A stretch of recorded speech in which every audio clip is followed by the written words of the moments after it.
Hi, my name is Julianne, and today I'm going to be talking about The Magicians, the TV show. So this review is specifically about the TV show and not the books, but since I have read all 3 books, I will be talking about it, so once I get to the spoiler part of the video, just know that I will be spoiling both the books and the TV show. And this, right now, there's only the first 8 episodes are out, so that's basically what I'm reviewing. So The Magicians is, the TV show is based off of the trilogy, also by the same name, and it's by Lev Grossman, and the books are basically about this kid, Quentin, who finds out magic's real. He ends up going to this university called Brakebills, where you can study magic and learn about it and learn how to do it. So he goes to Brakebills, meets people, learns how to do magic. So that's the first part of the first half of the first book is basically him at Brakebills, and I think he spends 5 years there. And so before you go into it, I should just say that to me the books are literally Harry Potter meets Narnia, but the part where it differs from Harry Potter, I think, is you know how in Harry Potter every book is every year Harry Potter's at school, and every year he has to go after Voldemort and have some battle scene or whatever, he has to try to defeat him.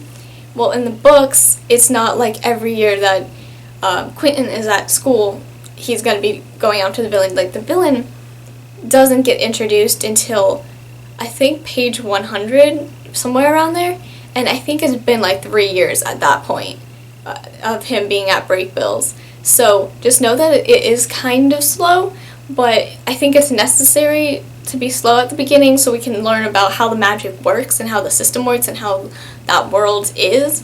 I don't see it as a bad thing. It's just if you're gonna go into it, I feel it's good to kind of know ahead of time, because I was reading the books and thinking, oh my gosh, when are we gonna get to plotline? What's gonna happen? I didn't know where the story was going, so having somewhat knowing where it's going, I think, would make the reading experience a little bit more enjoyable. So that's why I'm explaining a little bit more about the book. Quentin is, like me, obsessed with a book series, and from his childhood, he really loves this book called Fillory. I think it's pronounced Fillory, but I've always called it Fillory, so I'm just going to continue calling it Fillory.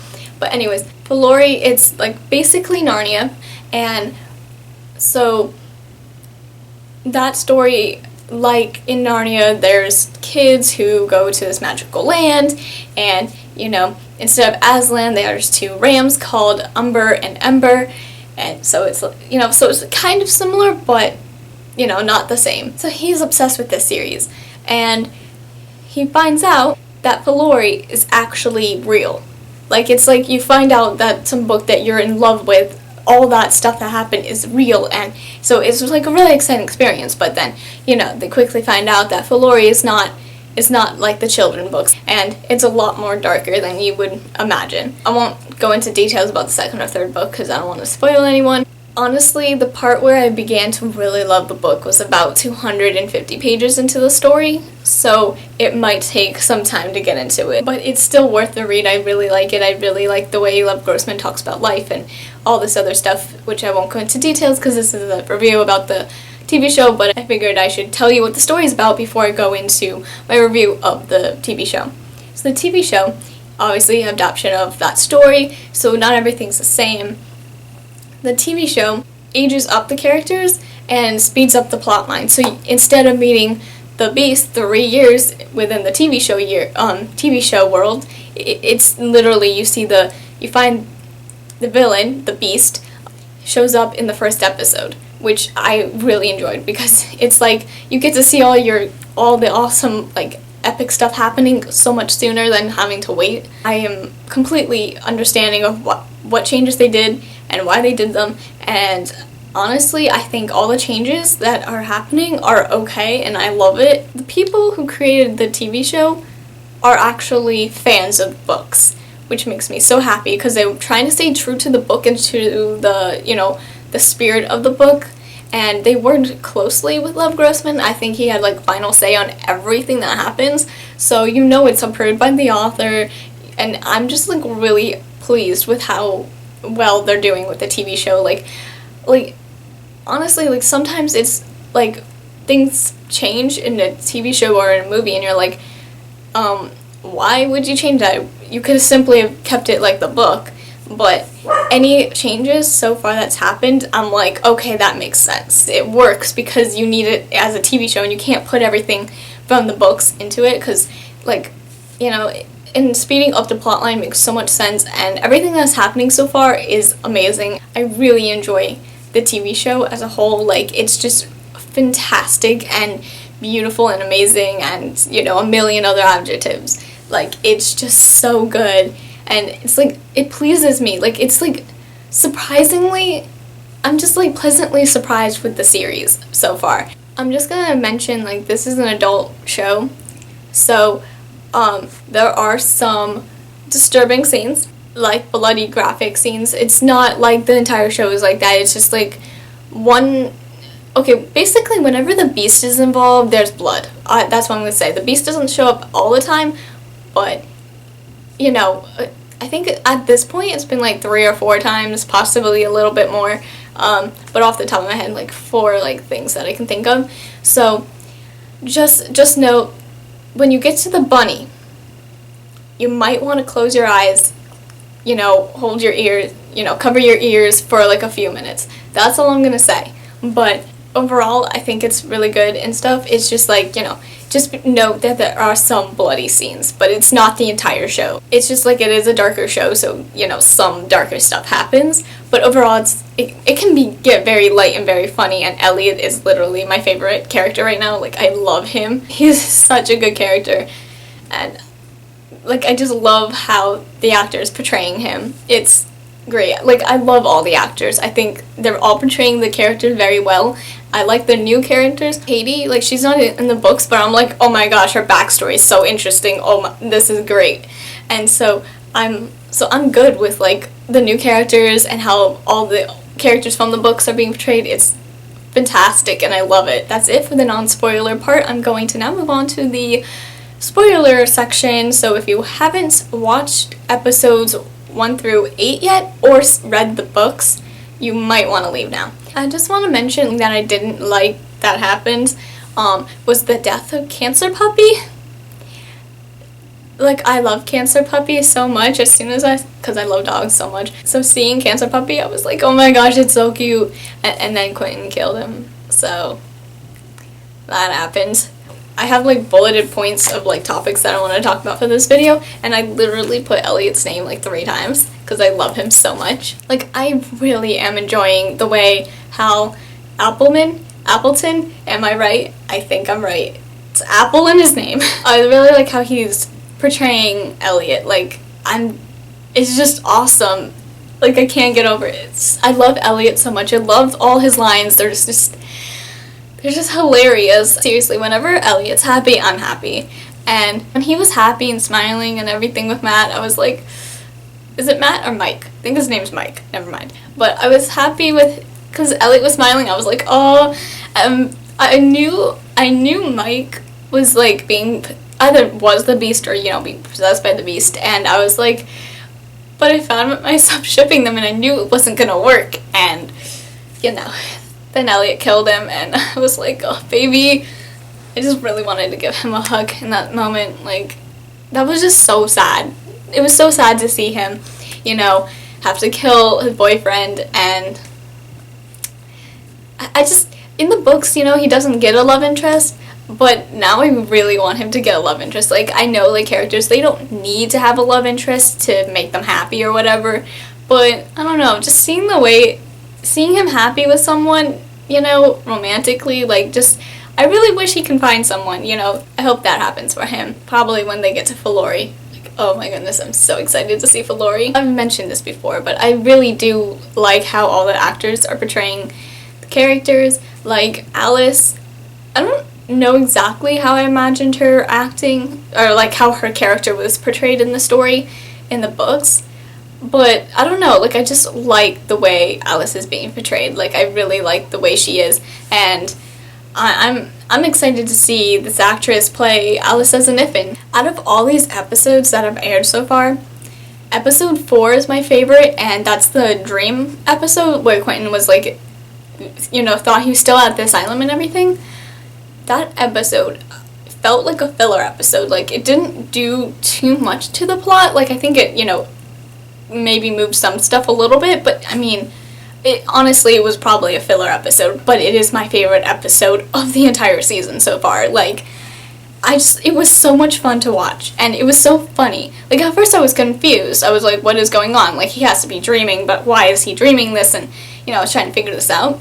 But I think the moment he started singing Taylor Swift, that just made the episode, and I think that's why I love the episode so much, just because he just randomly breaks out singing Taylor Swift, and it just brings back the whole time when he was talking with Penny about Taylor Swift, and I don't know, it was just so funny and so kind of random, but it was beautiful, and I loved it so much. I really liked the way the actors were in there, like, the person who plays Ellie and the person who plays Alice, like, I loved the way they acted all crazy, like, it was so good. That's why I'm excited to see Alice get turned into the Niffin. Like, I don't want her to, but if she does, I feel like she can do a good job on it. Because of seeing how she can act, like, completely insane in that episode, I really feel like she can do a good job at acting as a Niffin. So, like, I have faith, I have so much faith in these actors. I don't believe Jane is dead. Like, they might be doing something different with the show, but for some reason, like, I just think that she's gonna somehow be alive. I'm not 100% sure how that's gonna happen. Just because we saw blood splatter doesn't mean that she's actually dead. Like, did we see a body? Nope. But I'm just saying, like, she has to be revealed as a washerwoman eventually. Like, I'm so excited for them to see that. Like, oh my gosh, I'm so excited for all these plot twists to be, like, revealed. Like, so excited. But, yeah, like, I feel like she might somehow be alive. Like, I'm not sure how, but there's gotta be a way. She's still not, there's got to be a way that she's alive. I'm really excited to see more about the Beast. Like, he's just so scary. Oh my gosh. Like, he's so scary. It's great. Like, I never really imagined him that scary in the books for some reason. I don't know why. Maybe because we didn't see him rip someone's eyes out and then make a smiley face out of their blood. That was creepy. That was creepy. And he tore open a bunny. Like, that scene, not a fun scene to watch. I was like, yeah, I was watching and I'm like, oh, it's so cute. Like, I thought the bunny was gonna talk. I thought it was gonna be the one of those talking rabbits. Like, I know it's like a special animal though. That's called. I want to say the questing. Maybe it's the questing hare. I thought it was gonna be the questing hare. But I guess I'm wrong. Yeah, that scene disgusted me, and then he takes the knife out of the bunny. I was like, and it made the sound dying, and I was like, oh, I thought that was going to be it. I thought that was just going to be all we heard, and then, I don't know, for some reason I thought I was going to eat the bunny for some reason. I don't know.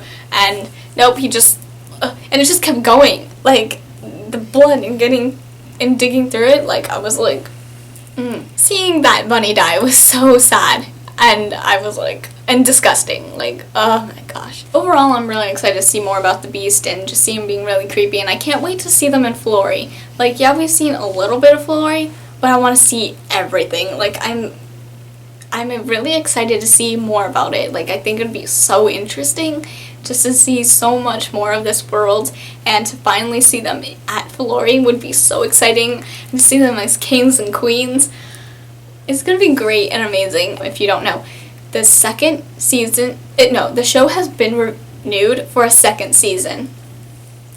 So I'm happy. Like, it's like so much success, and like I think it was like with the 5th episode I found out.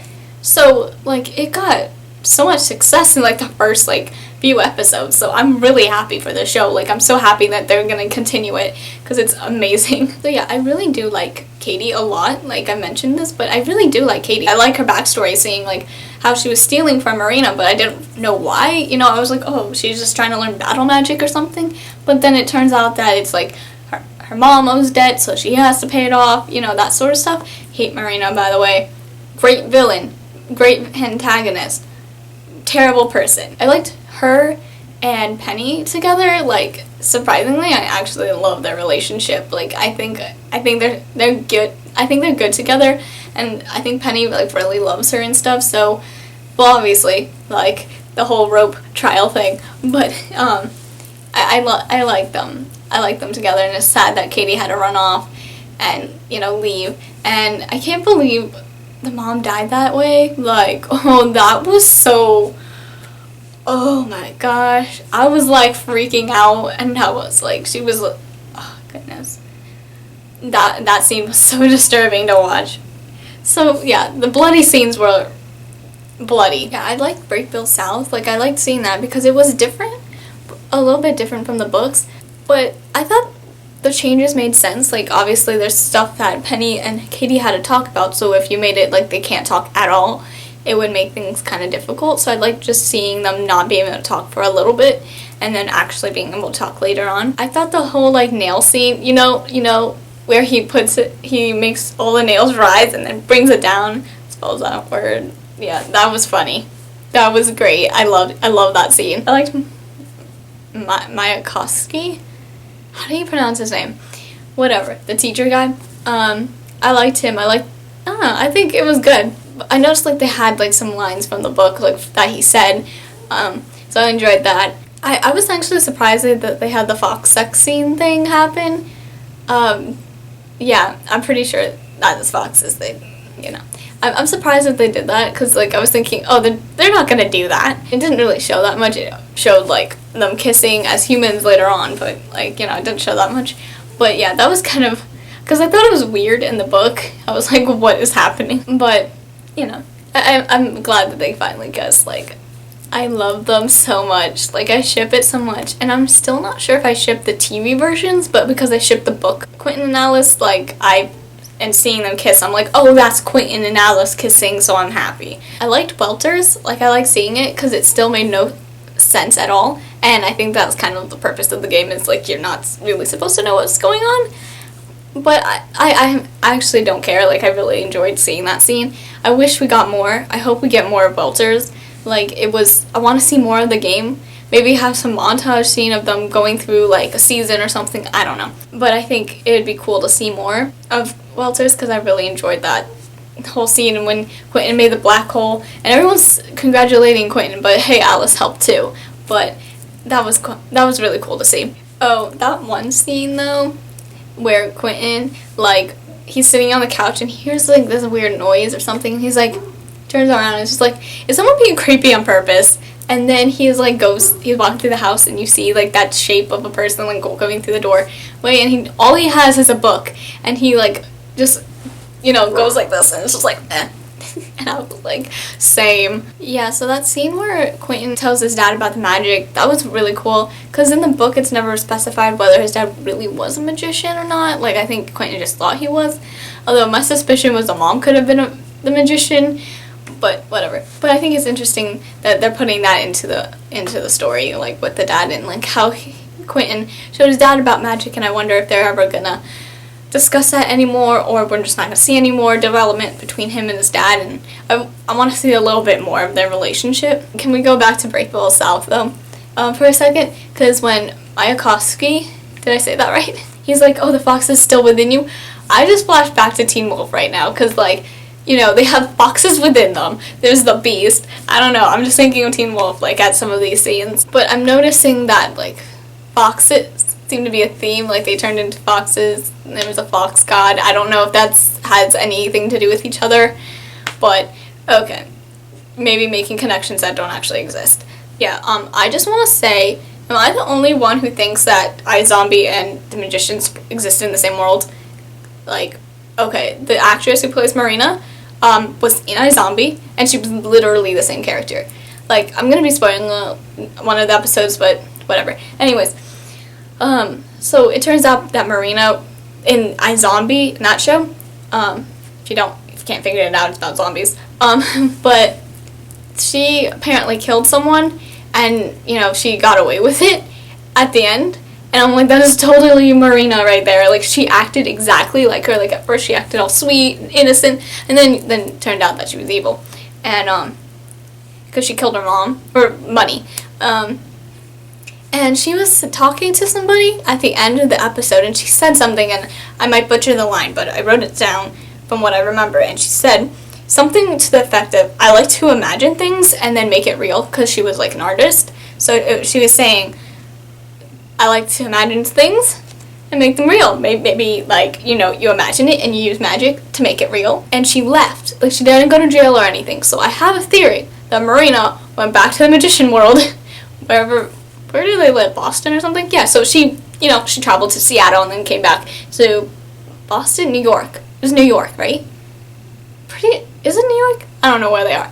But anyways, so she traveled to Seattle and then came back to the East Coast later. So that's my theory, because I mean, like, literally the actress that she played, that character that she played in iZombie was literally Marina.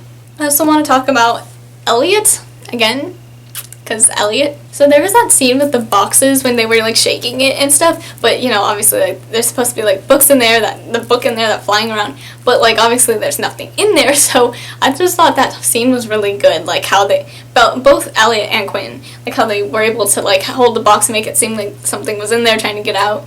So I just want to applaud them on that acting. Like, the acting is so great. I like that they threw in the flying books, because in the book, the actual book, they talk about, they started like the breeding program with books and stuff. If you've read the book, you understand what I'm talking about, but I thought in the third book it was so funny when they were talking about it. So having the books, you know, doing the do, I thought it was funny. But just Elliot, just like, they're like, everyone's just like, are they supposed to do what we think they're doing? And Elliot's like, yeah, love wins. I just love Elliot so much. And then when Quentin and Julia were talking outside right after that scene, Elliot's like in the background, and then Quentin says stuff to Julia that's rude, and like Julia walks away, and Elliot's in the back going, just clapping, like, good job, Quentin. Elliot's just a gem. I love him. I feel like the Jin thing is gonna become important at some point. I mean, I could be wrong, but it could have just been like a random thing for one of the episodes, but I kind of feel like it could be important. You know, Mark could be like, we're about to die, can you, like, please save us? And, you know, something like that. You know, it could become important at some point. The person who plays Elliot and the person who plays Penny tried out for each other's roles. That makes sense. So Elliot tried out for Penny, and Penny tried out for Elliot. And so when Elliot was reading his lines, like the actor, obviously, is who I'm talking about, but when that guy, he was reading for Penny, you know, he was like, this isn't right, I'm sorry, like, I don't feel this character, I'm not this character. But he was reading the books because his friend was a big fan. So he was reading the books before, like, you know, auditioning. So as he was reading Elliot's part of the story, and he was like, yeah, I really like Elliot, I feel a connection to this character. So he tried out for Elliot, and he got the part, you know, and obviously Penny became Penny. But I'm really glad that they allowed him to read for Elliot, because I think he's portraying Elliot so perfectly. And yeah, sometimes I try to imagine like Penny acting like Elliot, or just being in that spot where Penny being the spot where Elliot's supposed to be, and Elliot being where Penny is. And I'm like, yeah, no, it would not be right. Like, just trying to think of it, I'm like, yeah, you're right. Like, the casting is just perfect. So I'm so happy with this show. My last question of this video to this show is, when are we going to Filori? I need to see this. I'm so excited. I hope we get to Filori soon. I need them to be kings and queens. I need this. That's pretty much it. That's all I really wanted to say. I'm pretty sure there's other stuff, but I can't think of it at the moment. But thank you for watching, and I will see you in my next video. So, bye! I feel like, you know, I really just, I don't know what I'm talking about. And I really yeah, sorry. Kind of was like, what am I talking about? I really like how that actor is portraying the magicians. Yes, he's playing all the characters. I like how he's doing that, how he changes his hairstyle, gender. Just because we saw Vlad. We just saw Vlad. New word. His dad actually knows about magic now, and can you not bark? I'm in a video. Is there anything else I want to talk about that last episode? Sad, depressing. Dead bunny.